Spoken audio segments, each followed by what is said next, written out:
You know, like I've even had people tell me they've eaten the thing that I'm looking for. Really? You know, yeah, when we were doing extinct, you know, looking for the extinct animals, of which we had success quite a lot. But I've had guys be like, "Oh yeah, they're delicious."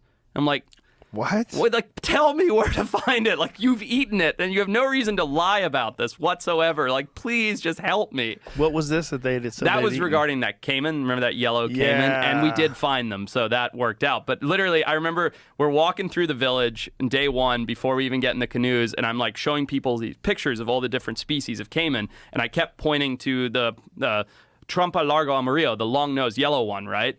And everybody's like, yes, no, maybe, one time. And then one guy's like, oh, those are delicious. And I'm like, oh, God, like, can we put this on Animal Planet? I don't even know. Like, I don't. Can you say that this thing is delicious? Endangered species that you're eating.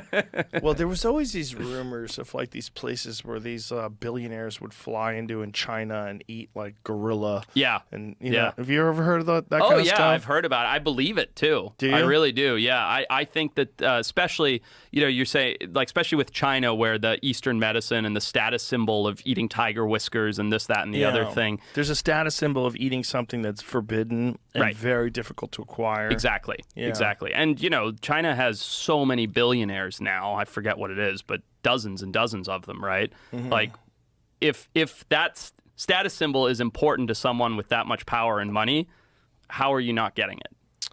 Yeah, what a weird culture where your status is based on eating something that's endangered. It doesn't even click in my head. Like, I cannot physically strange. understand it. Like, no part of me is like, oh, I get that. Like, I really want to eat some tiger whiskers. Have we ever talked about the Bondo ape? Yes, you have. Yeah, I know you Yeah. like the Bondo ape a lot. Yeah. Big lion-killing apes, Well, right? this is a big chimpanzee that lives in the Congo, which is...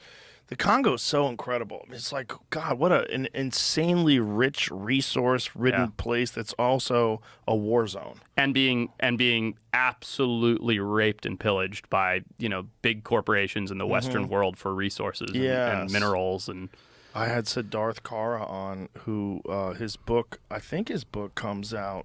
Does it come out next week? It comes out the end of January. Okay. But his book is all about cobalt mining in the Congo. Interesting. And it's horrifying. I do want to read it. Yeah. Horrifying. 19-year-old girls with babies on their back who are hand chipping cobalt out of the ground and then inhaling all these toxic fumes and powder, this dust, and then that is in your cell phone. Right. That's how the cobalt gets into your fucking cell phone. That's at your Apple store. Nuts. It's the new blood diamond, right? It's the new, and it's funny because I feel like the whole blood diamond thing, and you know, there's been lots of these things, but it all sort of went away because it got exposed. But I feel like no one's talking about the inhumane things that are taking place for our modern conveniences. It's one thing when it's a luxury, like a blood diamond, right? Or whatever. But when it's like, oh, well, I can't live without my iPhone, you know, then it's like we're willing to turn a blind eye to it. It's like people choose not to accept it because it's part of their life. Just think about how many people who consider themselves social justice warriors, and they do this complaining on a phone that's made by slaves.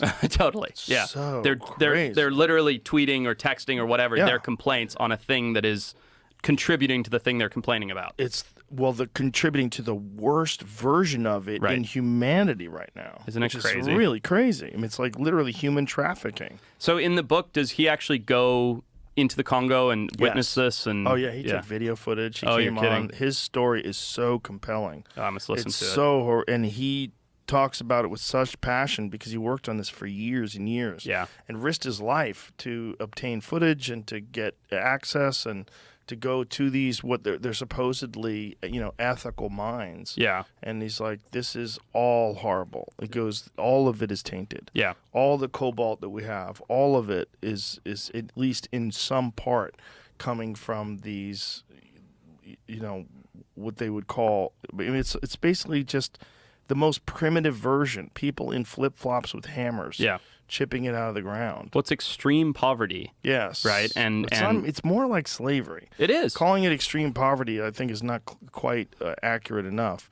They call them artisanal minds, which is like hilarious because it's like anytime you slap that word onto anything, it's fun. Oh, right? It's artisanal. Yeah. Oh, great. I think someone's making pottery somewhere. Yeah, totally. Yeah.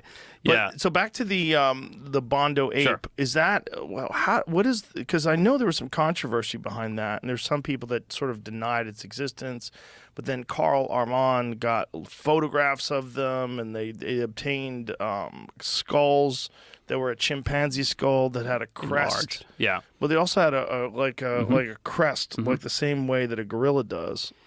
My understanding, and this is not something I'm super familiar with, but there's no denying that they existed. Right, there was this insular gigantism that took place within this group of chimpanzees. There was heightened aggression. That's all like known and documented. But it wasn't a new species. It wasn't a distinct species. It was sexual or rather natural selection that led to these animals being different and isolated and turning into larger, more aggressive chimpanzees. That's my understanding of it. But would that also make their skulls different? It can do, because oddly enough, we have a skull. Yeah, of a it's very chimpanzee. cool. This is made by Shane Against the Machine, who's a guy on Instagram who's an incredible artist. Cool. He's made a couple of pieces for the podcast studio. Oh, rad. The difference is with this skull versus what they think the Bondo ape skull is, that the Bondo ape has like a bone mohawk right down through the here. center. Yeah, like a gorilla does. Sure. So, sexual selection over time can evolve for anything, can adapt for anything, right? That's why peacocks have the silly tail they have. It doesn't help them fly, right? It's only sexual selection. It's being bred for. So you get a bunch of chimps stuck on an island, stuck in a region, and the females decide for whatever reason that a bump on the head is sexy. Okay? Now, every chimp that has a slight bump on its head is being selected for by the females to reproduce offspring. Fast forward 15, 20 generations, maybe 200 generations, whatever, they all have a crest on their head. That is how evolution begins, because now you fast forward millions of years and the sexual selection has been selected for over and over and over and over, and you're starting to turn into a new creature, a new organism altogether. If I'm not, I don't think I'm incorrect here. I think the crest indicates enormous mandible muscles. Because the muscles attach up there. Yeah, I think Makes that's sense. what the crest is for. Yeah. Because that's how it is with dogs. Sure. Like, have you ever noticed the difference between a dog that's castrated and a dog that's not fixed?